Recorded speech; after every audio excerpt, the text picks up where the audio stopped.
তো আজকে যে টপিকটা নিয়ে আলোচনা করব সেটা হচ্ছে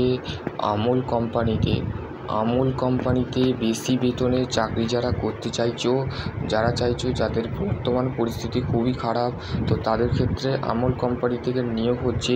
তো HR-এর নাম্বারটা আমি ডেসক্রিপশন বক্সে দিয়ে দেবো। এটা অফলাইন নয়, এটা অফলাইনে তোমাকে আবেদন করতে হবে, এটা অনলাইন তোমাকে আবেদন করতে পারবে না, ঠিক আছে। থাকা খাওয়া বিনামূল্যে তুমি দেওয়া হবে, ঠিক আছে।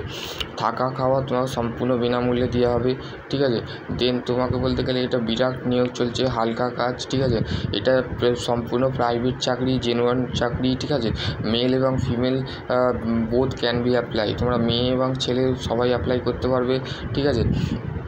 এবার হচ্ছে দেখো, এখানে বলতে গেলে কোনো এক্সপিরিয়েন্স লাগছে না, ঠিক আছে। কোম্পানিতে বলতে গেলে কোনো এক্সপিরিয়েন্স লাগে না, কোনো কোম্পানি এক্সপিরিয়েন্স চাই, কোনো যোগ্যতা এখানে লাগবে না, ঠিক আছে। কোনো রকম যোগ্যতা এখানে লাগবে না, শুধুমাত্র তুমি যদি নামটা সই করতে জানো, শুধুমাত্র সেইটাই চলবে, ঠিক আছে। এখানে job role product packaging scanning, ঠিক আছে।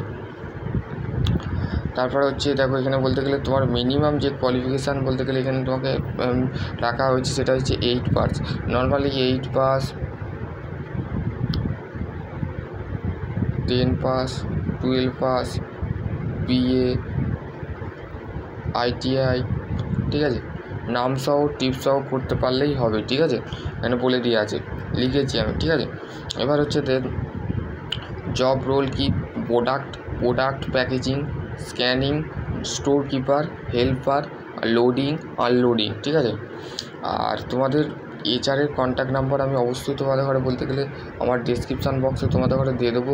তো অবশ্যই সেখান থেকে বলতে গেলে তোমরা বলতে গেলে আবেদন করে দেবে, ঠিক আছে।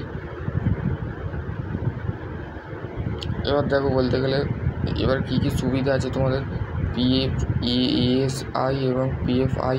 এবার এজ লিমিট কত, 18 থেকে 50 বছর বয়স ছেলেদের জন্য, আর মেয়ে প্রার্থীর জন্য 18 থেকে 45, ঠিক আছে। তোমাদের বলতে গেলে কোথায় পোস্টিং আছে, কলকাতা, হাওড়া, হুগলি, ডানকুনি, ধুলাগড়, নর্থ বেঙ্গল, আলিপুরদুয়ারি, Siliguri, Jhargram, Medinipur, all over India, ঠিক আছে। অল ওভার ইন্ডিয়া মানে পশ্চিমবাংলার যে কোনো জায়গা থেকে তোমরা বিলং করো সেখান থেকে তোমরা অ্যাপ্লাই করতে পারবে, ঠিক আছে।